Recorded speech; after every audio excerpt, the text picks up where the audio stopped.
Bonjour Ilana, bonjour à toutes et à tous.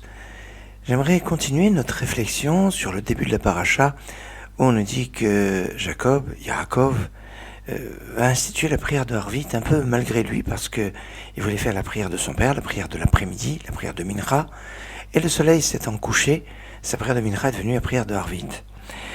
Il y a à propos de la prière de Harvit un débat dans le Talmud pour savoir si il est Reshut ou Chova, comprenez obligation ou pas Reshut, ça peut être accessoire, non, mais qui n'a pas la même obligation qu'on va dire que la prière du matin ou la prière de l'après-midi. Pourquoi ? Une explication qui va être donnée, c'est que quand Jacob arrive à cet endroit et il institue la prière de Harvit, bien il était en plein chemin, en plein voyage. Or, d'après le traité Hérouvin, page 65a, on nous dit que quand une personne arrive de voyage, il a 3 jours pour se remettre un petit peu dans son assiette.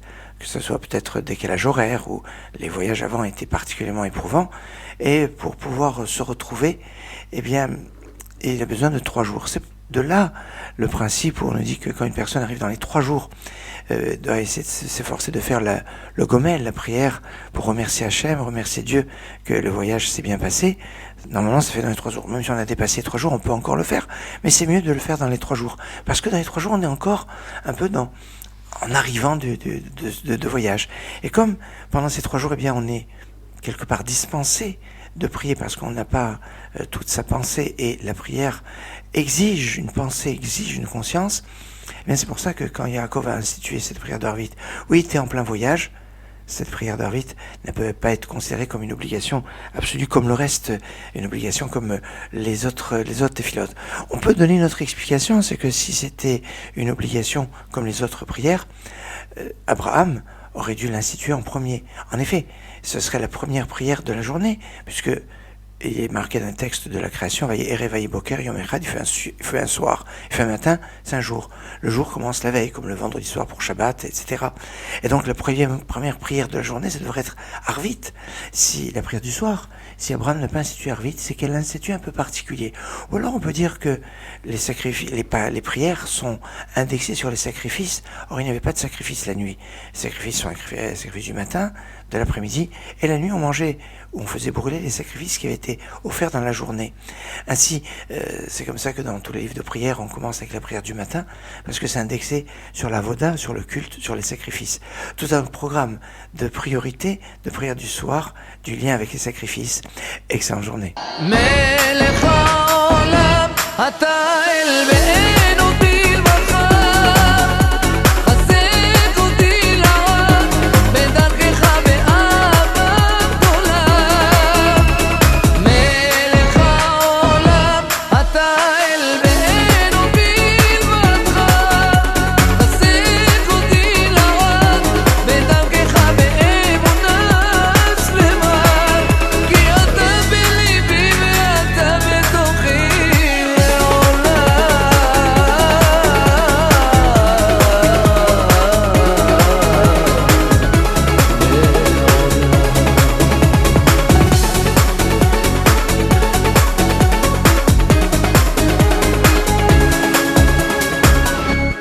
אתה הוא אלוקינו, אתה אשר זוקף את הכפופים, אתה נותן כוחות לעייפים, בורא כל העולם, באהבה שולח את השמחה לכל הילדים, שומע את כאב הבודדים, מלך העולם. הוא יודע כל נפש שומע בקשב תפילה, ואין כמוהו ארץ. מלך העולם אתה אל